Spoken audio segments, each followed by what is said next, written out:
Hello student, I am Dhananjay Singh and I will taking your lecture today subject Physical Education class 12 chapter number 3 lecture number 2. Name of the chapter is Yoga and Lifestyle and we are also going to discuss the answer of the question from lecture 1. Today we are going to discuss about the procedure, benefit and contraindication for the following asana by which the obesity and disease can be prevented and cured. Right? This is your second subtopic of the chapter. Now this is our 3.2 obesity. Before going to the asana which can actually prevent and cure obesity, we are going to start with the meaning of obesity. So, obesity is that condition of the body in which the amount of fat increases to extreme level, right? Means the body will have the extra amount of fat or amount of fat is in excess. That is why an individual is known as obese. When individual have the excess amount of fat of the body, right? Or we can also define it that an adult with the BMI more than or equal to 30, then the ideal BMI is usually considered to be obese. So here I have also given you have a formula to calculate BMI. BMI means body mass index, that is weight in kilogram which is divided by height in meter square, right? This is what if you want to do it, you can perform it at home also. You can just write down your weight and divided height in meter, and then you can also check weight category and under which BMI you actually come, right?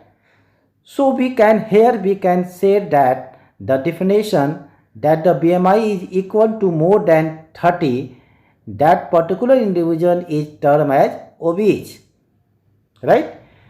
Here can be see in the last three weight category: obese, severely obese and morbidly obese. That BMI 30 to 34.9, 35 to 39.9 and above 40. So when your BMI come under this weight category, that means you are obese, right? So now, of course, definitely, because considering the obesity, there are lot more health risks because of obesity. That is why not there are declared as a disease. That is why obesity is known as a lifestyle disease. Now as there was various other health risks we are associated with obesity, right? Asana to prevent or cure obesity. Now we are going to learn the asana which are given here as we. All are you at home will be a good thing that you can actually try and perform these asana at home. And remember them in that view because this chapter we have lot many asana perform them. And easy for you to write the procedure because you will be performing as per you perform the asana, you can write procedure easier, right? The first asana, Vajrasana procedure. It is a meditative asana. It will be a easy or it will be better thing that will be use some kind of mat or blanket or bed sheet, something because the surface is hard and you might get hurt. So it will think better that before do any of the asana, please use mat, right? Kneel down on the ground or floor with your knee, ankle and toe touching the ground. Your toes will be stretched backward. Now place your palm on the knee. The upper body should be straight. At this time, the breathing should be deep, even and slow, right? As per four figure which are given there in the slide in C, that kneel down properly, try to the comfortable position. The back should be straight, the toes should be straight backward, and last one is the final position of the asana, right? Moving towards the benefits of Vajrasana. The first benefit is it is useful in improving concentration. Now it is a meditative asana. It helps in better focus. It helps in enhance the concentration of a individual. Right? Second, it is helpful in curing dysentery, back pain and chest disease. Right? Third one, it enhances memory power. Right? Fourth, it cures mental stress. Feel relaxed not only by the body, you also feel by the mind. That is the reason why you feel less stress or there was no mental stress. Right? Fifth, remove postural defect. Yes, there are a lot of postural deformity which are actually removed with the help of the asana. Right? And last one is it helps people who are suffering from sciatica and sacral infection. That was sciatica, pain affecting the back, hip and outer side of the leg, caused by compression of a spine nerve root in the lower back, right? Sacral infection, it is an inflammation of one or both of your sacroiliac joint situated where your lower spine and pelvic connected, right?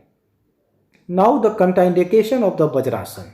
There are the two contraindication of Vajrasana. First one is a person suffering from joint pain should not be perform this asana.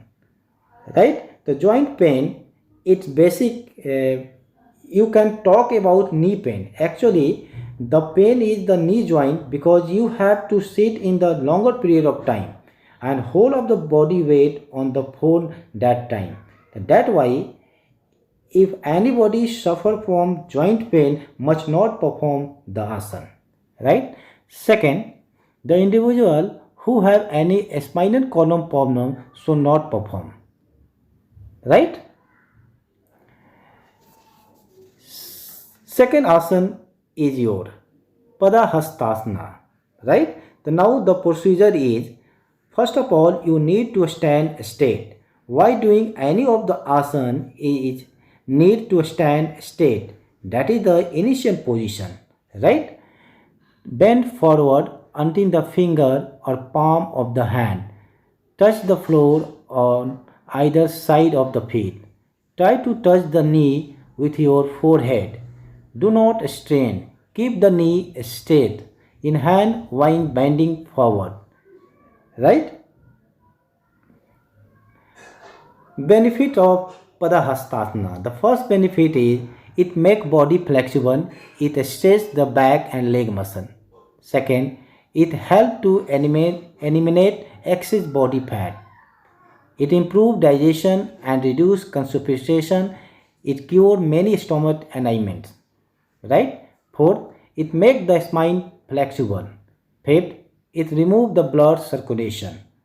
The circulation of the blood in the body is improved, right? Only one is the contraindication of Padahastasana. The individual who have back pain should avoid this asana. At least they should not bend forward fully, right? The next asana is Trikonasana. Procedure. First of all, stand with leg apart, then raise the arm sideways up to the shoulder level. Bend the trunk sideways and raise the right hand upward. Touch the ground with the left hand behind the left foot. After some time, do the same asana with the opposite arm in the same way. Right? Benefit of Trikonasana. The first benefit is it strengthens leg, knee, arm and chest. Right? So while doing this asana, performing their asana, the posture which you take it actually strengthen leg, knee, arm and chest because all are stretched properly, and that particular stretching improve your strength. That why the muscle of leg, knee, arm and chest strengthen, right? Second important, it increase mental and physical equilibrium, right? So why? Because while performing asana, you have to maintain to balance in that posture, you have to stand in balance stable. That is why it increase mental and physical equilibrium. Right? Third benefit, it help in reducing anxiety, back pain and sciatica. Right? The last one is it enhance blood circulation. Right? So there are the two contraindication of Trikonasana. First one is if you are suffering from diarrhea, low or high blood pressure, back injury, avoid doing this asana. Right? If you have diarrhea, if you have low or high blood pressure, if you have any type of back injury, please avoid doing this asana.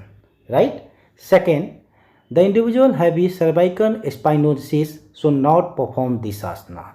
Right? The last one is Adha Matsyendrasana Asana.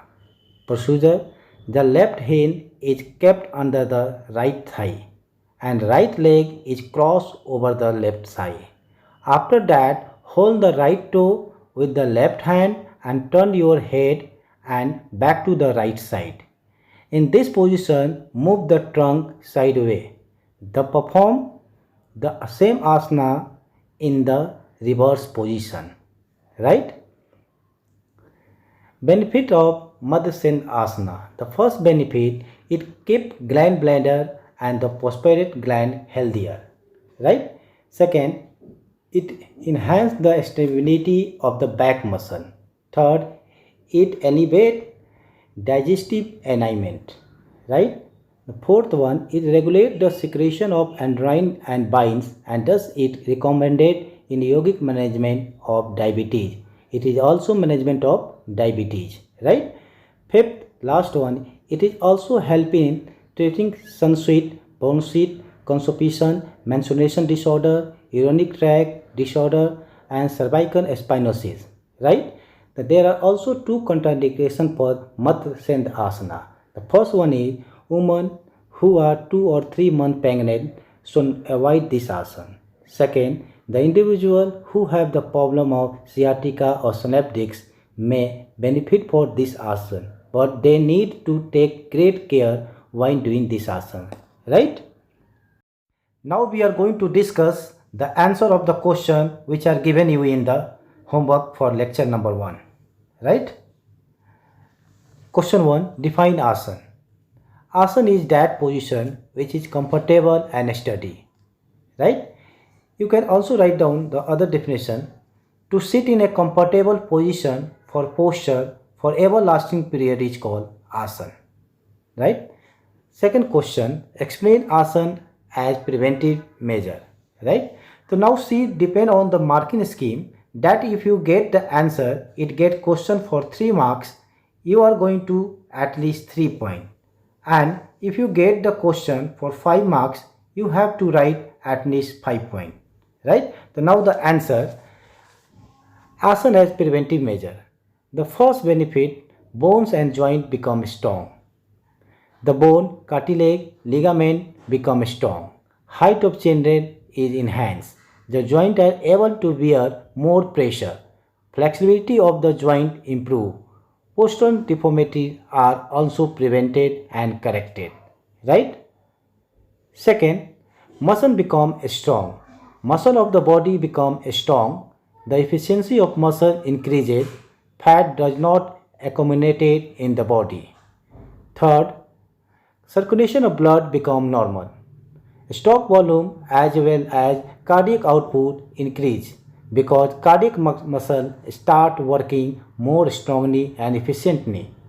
The level of cholesterol reduce. The lactic acid and acid phosphorus are secreted from muscle quickly and easily, which reduce fatigue. Right? Thank you for listening my lectures, student. Thank you very much.